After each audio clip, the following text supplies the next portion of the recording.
Valentine's Day. I swapped the lube in my husband's nightstand for industrial grade super glue. Here's what happened. My sister spent her life sleeping around. I tried to tell her to have some self-respect. But she just wore her promiscuity like a badge of honor. It's not my fault I'm so irresistible. She'd brag. Men just can't say no to me. I never imagined she would test that theory on my own husband. I caught them together in my bedroom. But instead of apologizing, they pinned me down and smothered me to death with a pillow. But when I opened my eyes, I wasn't in hell. I was back. I had returned the day before my murder. Dr. Chloe, the just admitted a woman with a foreign object lodged in her rectum. She needs emergency surgery, stat. I sprinted toward the voice and there she was. Just as I expected, my sister Jessica. Lying on the gurney and howling like a dying animal. This time I didn't hesitate. I pulled out my phone and dialed my brother-in-law. Dr. Chloe, we've got a code brown in the female, late 20s. Rectal foreign object. She needs surgery, stat. The frantic voice of the nurse pulled me out of the darkness. I blinked, smell of antiseptic stinging my nose. I knew that voice. I knew this moment. I sprinted toward the trauma bay. My heart hammering against my ribs. There she was lying on the gurney howling like a banshee. My sister, Jessica. It was exactly like before. This time I didn't hesitate. I pulled my phone out of my lab coat pocket. And dialed my brother-in-law, Hank. Jessica was thrashing around. As the orderlies wheeled her into the prep room. Sweat matted her hair to her forehead. But she still had enough energy to grab my wrist with a death grip. Don't you dare tell Hank about this. Do you hear me, Chloe? She hissed, eyes wild with pain and panic. I stared at her. The familiar scene played out. But the crushing heartbreak I felt in my past life was gone. All that was left was cold, hard hate. When I didn't answer immediately, Jessica dug her fake nails into my skin. I am talking to you. The sharp pain snapped me back to reality. I slapped her hand away hard. Mac. Don't tell him. I fainted. Shock. My voice dripping with sarcasm. Why isn't this Hank's handiwork? Did you guys get a little too freaky? I covered my mouth in mock horror. Were you screwing around on him? Who is the guy? Did he run off when the toy got stuck? Because his face, already pale from agony, turned ghost white. Shut up. I'll rip your mouth off. My eyes widened. No other man. Wow, Jess. I didn't know you had it in you. Maybe I should call Mom and Dad too. Let them see their golden girl in all her shining glory. Jessica tried to lunge at me. But the massive object lodged up her backside kept her humble. She groaned, falling back onto the sheets. You little ungrateful brat. She snarled. Wait till I get this thing out. I am gonna wreck you. I turned to the anesthesiologist board. Knock her out. 2 nurses pinned her down as the drugs hit her system. Within seconds, the beast was asleep. It took me 30 minutes to extract the object. A heavy-duty tactical flashlight. When I pulled it out, it was still flickering. Probably some moisture damage. Disgusting. I shook my head, trying to clear the image of my own murder from my mind. In my past life, I've been soft. I had walked in on Jessica and my husband Travis in my bedroom. I remembered Jessica's smug face as Travis held her. Oh, little sister. Don't be mad. Sharing is caring, right? Besides, I know how to please a man. You are just vanilla. And then Travis. The man I'd loved for 5 years, looking at me with pure contempt. She has got fire. Chloe. You are just ice. I had grabbed a bat. They had overpowered me. Jessica dragged me by my hair. Travis held my arms and they pressed a pillow over my face. Until my lungs burned and popped. I clenched my fists in the operating room. Not this time. This time I'm sending everyone who hurt me straight to hell. Jessica woke up around 3 a.m. Her eyes darted around the recovery room like a cornered rat. When she didn't see Hank or our parents, she let out a long breath. Jesus, you scared me. She rasped. Looking at me. I thought you actually called Hank. I checked my Apple Watch and smirked. Oh, no. I wasn't joking. I called him before I even scrubbed in. I looked her dead in the eye. Should be landing in about an hour. He was out of town, remember? Jessica froze. Then she laughed. A cruel, jagged sound. Good. Let him come. I want to see if he leaves that little slut of his to come check on me. I paused. What slut? She waved her hand dismissively, closing her eyes. I think your brother-in-law is a saint. Hank's got a side piece in the next city over. Every business trip is just him banging some waitress. I mentally laughed. Birds of a feather fucked together. Everyone in this family is cheating. Classy, but outwardly. I slammed my fist on the bed rail. That is disgusting. Cheaters deserve to be skinned alive. Jessica flinched at my tone but didn't argue. I leaned in closer, dropping my voice to a conspiratorial whisper. So, Jess. I've been a proctologist for a while. We see weird stuff. But honestly, how did you get that flashlight up there? Who put it there? Her face flushed a deep crimson. None of your damn business. Stop being so nosy. When can I get out of here? The flashlight is out. You are not bleeding out. Wait until morning, then get the hell out. Eat light and for God's sake. No vigorous exercise for a few days. Define vigorous, he snapped. You doctors are dramatic. I knew why she was in a rush. Tomorrow is Valentine's Day. She had a date with my husband. I am just doing my job, Jess. Take it or leave it. I stood up, smoothing out my scrubs. I have rounds. Get some sleep. I turned to leave. But the door swung open. It wasn't Hank. My husband. Travis walked in. We locked eyes. Seeing his face. That handsome lying face I woke up to for 5 years. Made bile rise in my throat. I wanted to vomit. I swallowed the rage and put on a confused mask. Travis, what are you doing here at 3 a.m.? He held up a thermos, offering a smile that looked like it was bought at a discount store. I was worried you'd be hungry on the night shift. Check the nurse station and they said you were in here. He shuffled past me to the bed. Jessica, oh. My God, are you okay? Jessica didn't speak. She just shot Travis a glare that could peel paint. And turned her head away. Travis set the thermostat on the table and reached for my hand. I sidestepped him smoothly. You never bring me food, I said coldly. What is the occasion? Guilty conscience, did you screw up? Travis turned beet red. Wow. I try to be a good husband. This is what I get. Fine. If you don't want it, give it to Jessica. He sat on the edge of her bed. Way too comfortable. That's when it clicked. He didn't come to bring me food. He came to check on his sex toy. He knew she was here, which meant he was the one holding the flashlight. Earlier tonight, they were getting reckless. I snatched the thermostat from the table. She just had a mag light pulled out of her ass. Travis, she can't eat your greasy lasagna. I am going back to work. Say your hellos and get out. It is late. I walked out to the hallway. And dumped the entire thermos into the biohazard bin. Then I stood just outside the door listening. It is all your fucking fault. Jessica whispered furiously. You and your kinks. It hurt like hell, baby. I am sorry, Travis whined. I promise I'll make it up to you tomorrow. I have a surprise prepared. It is gonna be huge. It better be. Jessica giggled. The sound sickeningly sweet. No flashlights this time. No flashlights. He promised, just us. I ground my teeth so hard my jaw ached. Valentine's Day, they were planning a romantic hookup. While I was supposed to be covering a shift for a colleague. Well, since I know the schedule, I think I'll cater the event the next morning. Jessica practically sprinted out of the hospital. She didn't even wait for me to offer a ride. He had preparations to make. I finished my shift and went home. The apartment was empty. Travis was at work.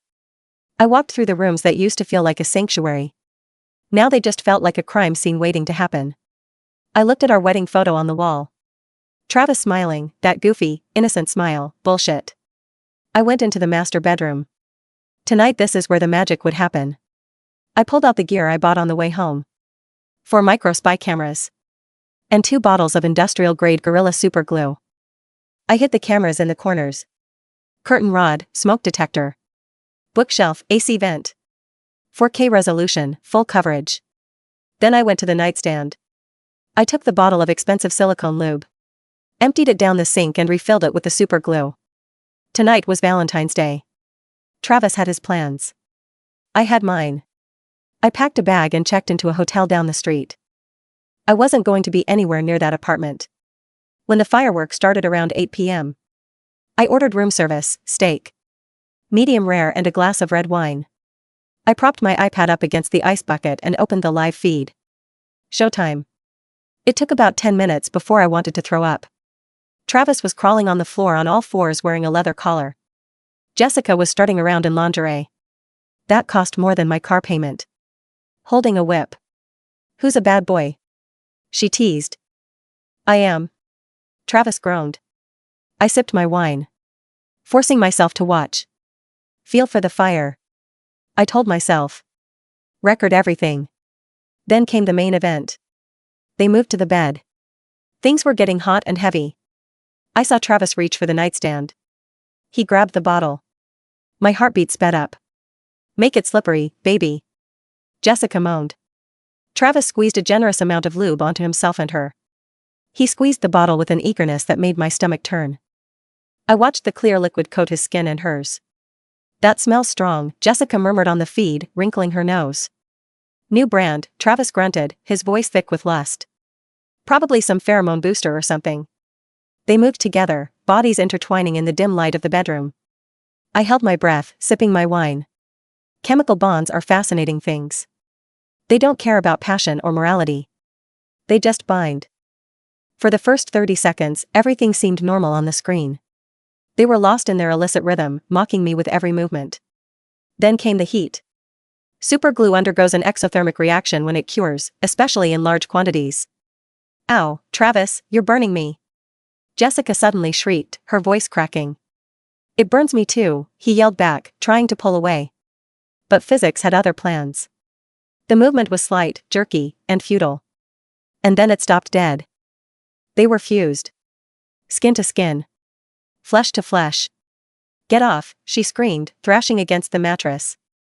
I can't, he roared, panic setting in, his face contorted in confusion. Pull out, you idiot. I am trying. It won't move. I watched Travis plant his hands on the mattress and heave backward with all his strength. A synchronized scream of pure agony tore through the speakers of my iPad. Stop. Stop. You're ripping my skin. Jessica wailed. I took another sip of my Merlot. The vintage was excellent, full-bodied with notes of cherry and justice. What is happening? Travis hyperventilated, his chest heaving. Why are we stuck? It's the lube, Jessica cried, realizing it first. It smells like glue. Oh my God, Travis, it smells like glue. Travis grabbed the bottle from the nightstand, straining his arm to reach it. He brought it close to his face, squinting in the low light. He sniffed it and gagged. Gorilla glue, he whispered, the color draining from his face. You used super glue? Jessica shrieked, slapping his chest. I didn't know. It was in the lube bottle. You moron. You absolute moron. They struggled for another 10 minutes. Every movement resulted in agonizing screams as their sensitive skin threatened to tear. Realization dawned on them slowly, like a cold shroud. They were literally attached. Indefinitely. We have to call someone, Jessica sobbed, the fight draining out of her. We can't, Travis said, his voice trembling. Chloe will be home in the morning. She'll see us. I don't care about Chloe. I'm in agony. If we call 911, everyone will know. Travis, I need a doctor. My insides are burning. Travis looked at the phone on the floor where he had tossed his pants. It was about 4 feet away. I can't reach it. Get the phone, Travis. He had to drag Jessica with him to the edge of the bed. It was a grotesque, three-legged crawl of humiliation. She held as the angle shifted, putting pressure on the bond. He finally snagged his jeans with a toe and pulled them closer. He fished out the phone with shaking hands. Who are you calling? She hissed. 911, who else can fix this? He dialed, putting it on speaker so he could use his hands to brace himself. 911, what's your emergency? A calm female voice asked. We're stuck, Travis whimpered. Stuck where, sir? In a vehicle? No. In bed. There was a pause on the line. You're stuck in a bed? Like, trapped under something? No, Travis squeezed his eyes shut. My girlfriend and I, we are glued together. Glued, sir? Genitally. Attached. Please just send help. Is there any difficulty breathing? Any bleeding? Just dignity bleeding, I whispered to the empty hotel room. We are in pain, Travis said. All right, sir. Fire and rescue are being dispatched. Stay on the line. I closed the iPad cover. Showtime was over. Now it was time for the live performance. I checked out of the hotel. I needed to be the distraught wife returning home unexpectedly. I drove slowly, timing it perfectly. When I turned onto my street, the light show was spectacular. 2 fire trucks. An ambulance. 3 police cruisers. Lights flashing, sirens cutting through the quiet Valentine's night. Neighbors were on their balconies. I saw Mrs. Higgins from 4B filming with her phone, her bathrobe flapping in the wind. I parked my car haphazardly, acting the part of the panicked spouse. I sprinted toward the building entrance. A police officer stepped in my path. Ma'am, you can't go in there. It's an active scene. That's my apartment. I screamed, summoning tears. My husband is up there. Is he okay? Is there a fire? The officer looked uncomfortable. What is your name, ma'am? Chloe. Chloe Evans. Please, tell me he's alive. He's alive, Mrs. Evans. But, there has been an incident. What kind of incident? Medical. It's complicated. I'm a doctor, I snapped, pushing past him. Let me through. He didn't stop me this time. I ran up the 3 flights of stairs, my heart pounding not with fear, but with anticipation. My front door was propped open with a doorstop. Firefighters were in my hallway. I could hear the commotion from the bedroom. 1, 2, 3, lift. Ow. Watch the leg. That was Jessica. Pivot. Pivot the mattress. That was a paramedic. I burst into the bedroom. The scene was chaotic. They hadn't been able to separate them on site. The risk of severe tissue damage was too high without surgical solvents. So, they were taking the whole package. My expensive memory foam mattress had been sliced into a smaller rectangle.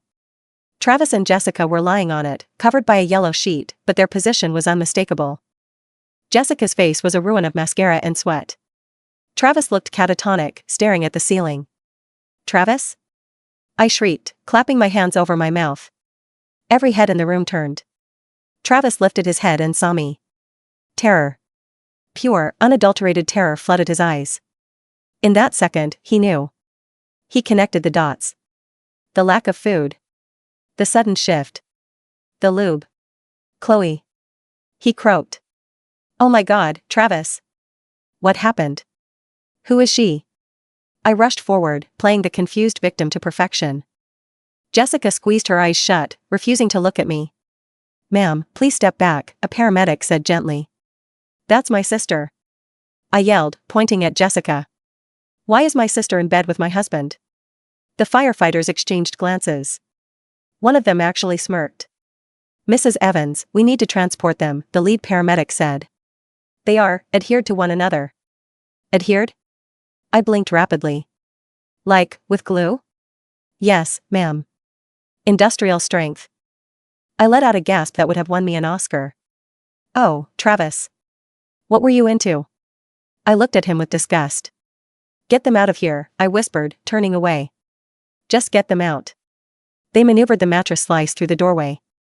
It was a tight fit. Jessica bumped her elbow and let out a string of expletives that made the police officer blush. As they passed me, Travis tried to speak. Chloe, wait. Don't speak to me, I hissed. I hope you two are stuck together forever. I followed the ambulance in my car. I had one more call to make. I dialed Hank again. Hank? It's Chloe. Chloe? Did the surgery go okay? Is Jessica all right? You need to come back to the hospital, Hank. Why? What happened? I can't explain it over the phone. Just hurry. I beat the ambulance to the ER bay because they had to drive carefully. I was standing there when they unloaded the gurney. The triage nurse, a friend of mine named Sarah, looked at the sheet-covered mound. What is that? She asked me. My husband and my sister, I said flatly. Glued together. Sarah's jaw dropped. You're joking. I wish I was. Is this karma? She whispered. Something like that. They wheeled them into trauma room 1. I stayed in the waiting room. I couldn't treat family, and frankly, I wanted to enjoy the show from the cheap seats. Hank arrived 20 minutes later. He looked exhausted, his tie loose, hair messy. He ran up to me. Chloe. Where is she? They are in with the plastic surgeon, I said calmly. Plastic surgeon? Why? Hank, sit down. I guided him to a plastic chair. Travis and Jessica were found in my bed.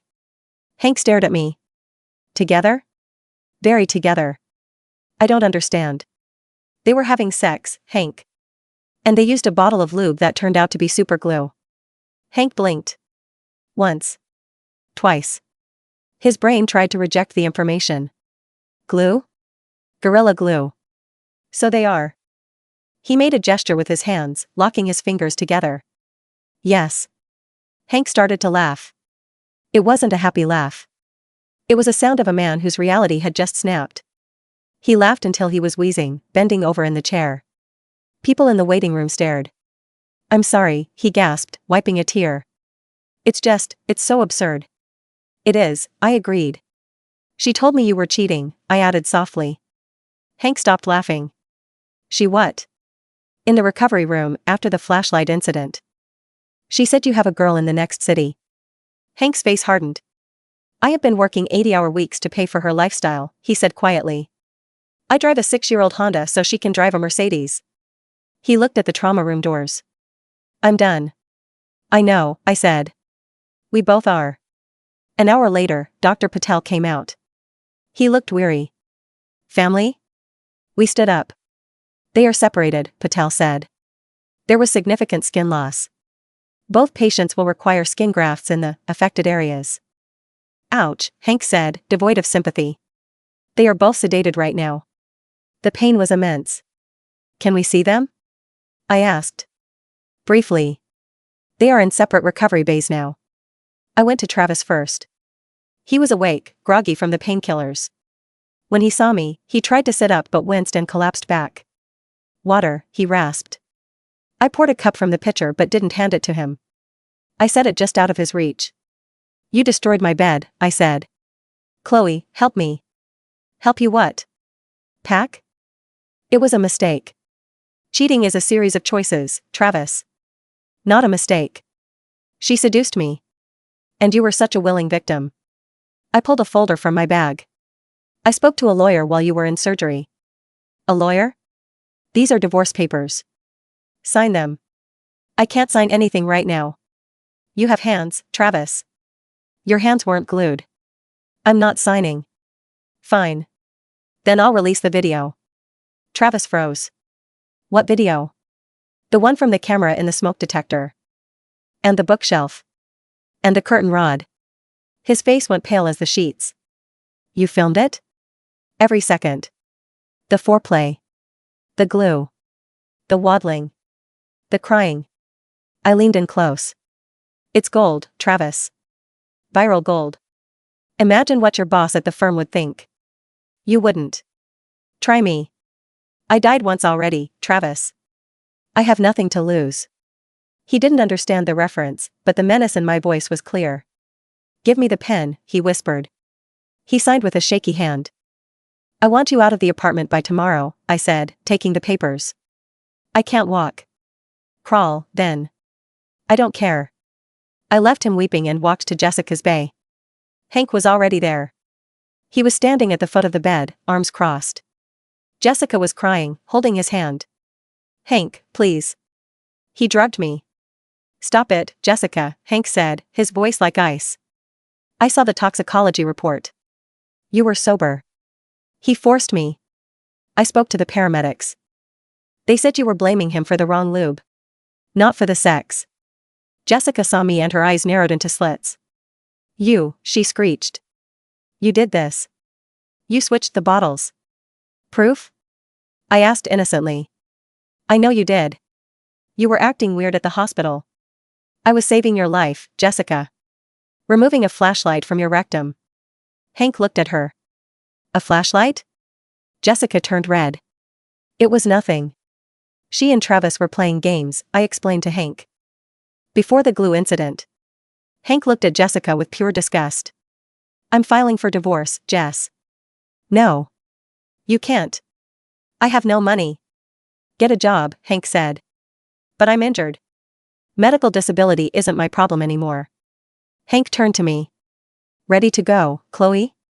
Yes, Hank. You can't leave me here. Jessica screamed.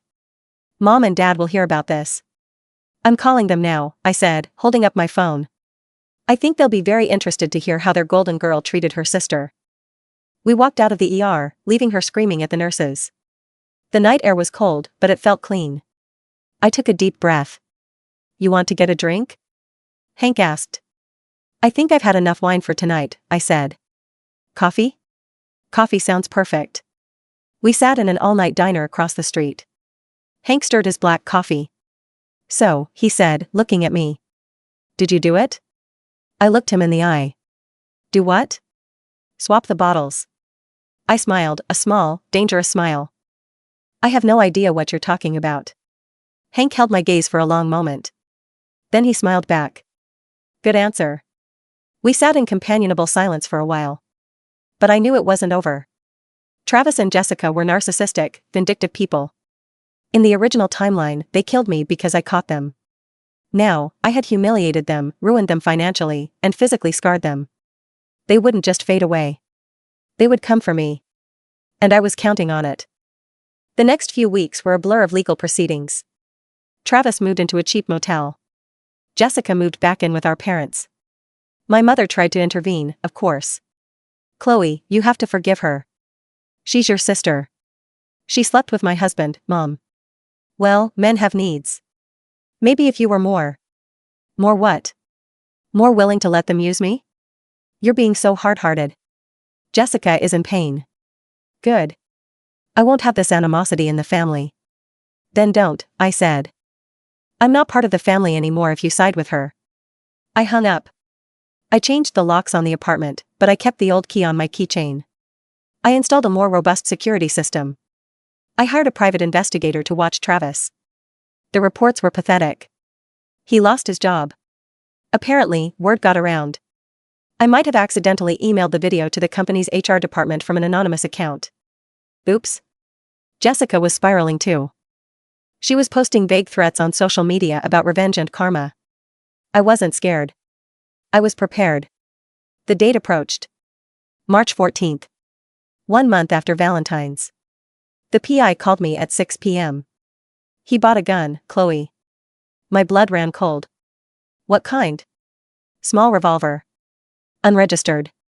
Bought it from a guy behind a bar. Where is he now? He picked up your sister. They are heading toward your part of town. Okay. Call the police. Already did. They are on standby. Don't intercept them yet, I said. I need them to break in. I need it to be airtight. That's risky, Chloe. I know. But I need them gone for good. I sat in my living room. The lights were off.